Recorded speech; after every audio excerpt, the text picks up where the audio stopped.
Avant de rentrer dans une ligne droite où l'actualité va être chargée, on va certainement parler de la Ligue des Champions, de la Ligue Europa, de la Ligue Europa Conférence, dont le rythme va s'accélérer avant la Coupe du Monde. Et puis on va surtout parler prochainement, je pense, de la Coupe du Monde qui arrive en novembre pour cette année un peu particulière, saison un peu particulière pour faire une Coupe du Monde, mais elle arrive, on va certainement y parler donc sur la chaîne.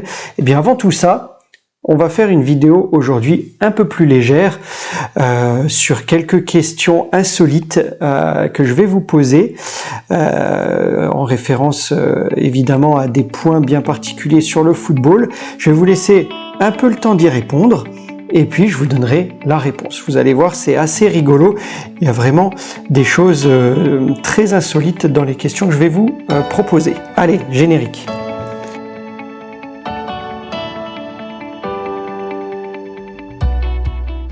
Bonjour les amis et bienvenue dans cette nouvelle vidéo concernant donc quelques questions insolites et leurs réponses qui le sont tout autant. Allez, on y va. Pour la première question, je vais vous demander quel footballeur suédois, je vous donne un indice, quel footballeur suédois a inscrit dans son contrat au moment de sa signature en Première Ligue une clause bien particulière puisqu'il s'agissait pour cette clause d'interdire tout voyage dans l'espace. Ah oui, ce joueur était avant-gardiste, sait-on jamais, peut-être que son club de l'époque aurait pu jouer un championnat intergalactique et se déplacer à l'extérieur sur une autre planète. Donc, il a préféré inscrire cette clause dans son contrat. De qui s'agit-il? Je vous laisse un peu le temps. A few moments later. Eh bien, il s'agit de Stefan Schwarz, un ancien international donc suédois qui a joué, il me semble, pour Arsenal. Vous pourrez aller lire sa biographie. Mais en tous les cas, il avait pensé à cette clause un peu incongrue, on va dire. Allez, pour la deuxième question, je pense que vous pourriez avoir la réponse. On retourne en 2015. Quel ancien ballon d'or a vu une galaxie porter son nom? Tout simplement. Rien que ça, une galaxie. Tic-tac, tic-tac, je vous laisse encore une fois un peu de temps. Et évidemment, vous l'aviez sans doute, Cristiano Ronaldo. À l'époque, galactique, forcément, une galaxie a porté son nom et porte toujours son nom. Il s'agit de la galaxie Cosmos Redshift 7, enfin 7. Eh oui, c'est pas donné à tout le monde d'avoir son nom pour une galaxie. Parfois, on peut l'avoir pour une étoile, mais lui, c'est une galaxie. Rien n'est trop beau. Allez, troisième question. Est-ce que vous pouvez me donner le nom de l'ancien international allemand qui est devenu par la suite catcheur professionnel à la WWE? Et je suis sûr que si vous me suivez attentivement, vous l'aurez. J'en ai parlé dans une précédente vidéo. Allez, je vous laisse quelques secondes. A few moments later. Eh bien, il s'agit de Tim Wiese.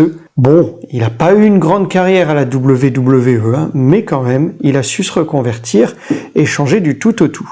Allez, question un peu plus difficile pour la quatrième. Il y a un ancien international anglais qui a eu une petite carrière musicale, mais un de ses titres a atteint la 12e place des singles charts au Royaume-Uni. La chanson, c'était Diamond Lights et on était en 1987. Je vous donne quelques indices. C'est compliqué, Nous, on le connaît en France pour un duo. Je vous en dis pas plus. Réfléchissez. Quelques secondes. Eh bien, Chris Waddle, évidemment. On a tous en tête. Enfin, vous pourriez avoir en tête quelque chose d'un peu plus connu avec Basil Boli. We Got a Feeling à l'époque, au début des années 90.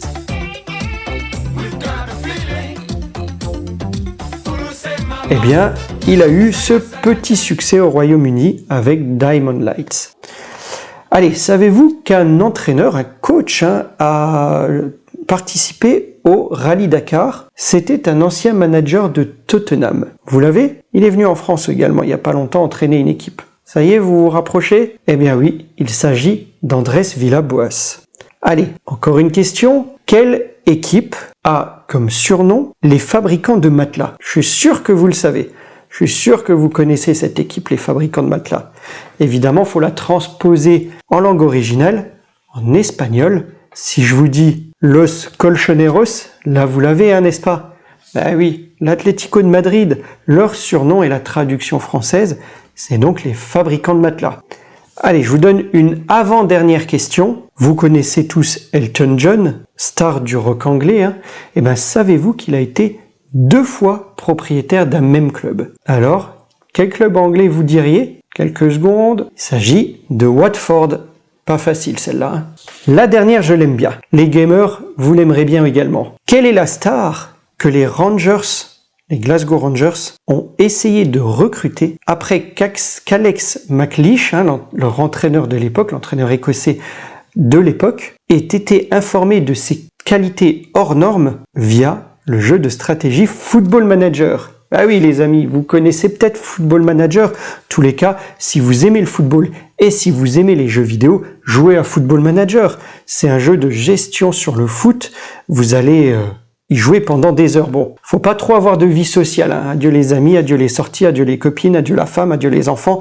Bref, ça prend énormément de temps. Mais quel plaisir, Football Manager. Et c'est vrai que dans ce jeu, on pouvait repérer des pépites qu'on pouvait ensuite voir éclore en vrai à l'écran. Ils ont un système de scout assez intéressant dans Football Manager et des très bonnes stats sur les jeunes joueurs. Et donc, Alex McLeish a été informé via Football Manager de l'éclosion d'une pépite qu'il voulait recruter pour les Glasgow Rangers. De qui s'agit-il? Ah, vous avez eu le temps de réfléchir. Allez, je vous le donne en mille. C'était Lionel Messi à l'époque. Eh bien oui.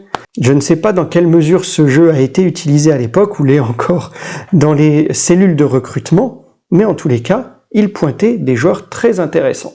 Voilà les amis pour cette vidéo un petit peu plus légère sur quelques questions-réponses insolites. C'était pour vous divertir quelques minutes. En tout cas, j'espère qu'elle vous aura plu. Si c'est le cas, likez, partagez, commentez, mais surtout appréciez. Et je vous dis à très vite pour une prochaine vidéo. Portez-vous bien les amis. Au revoir.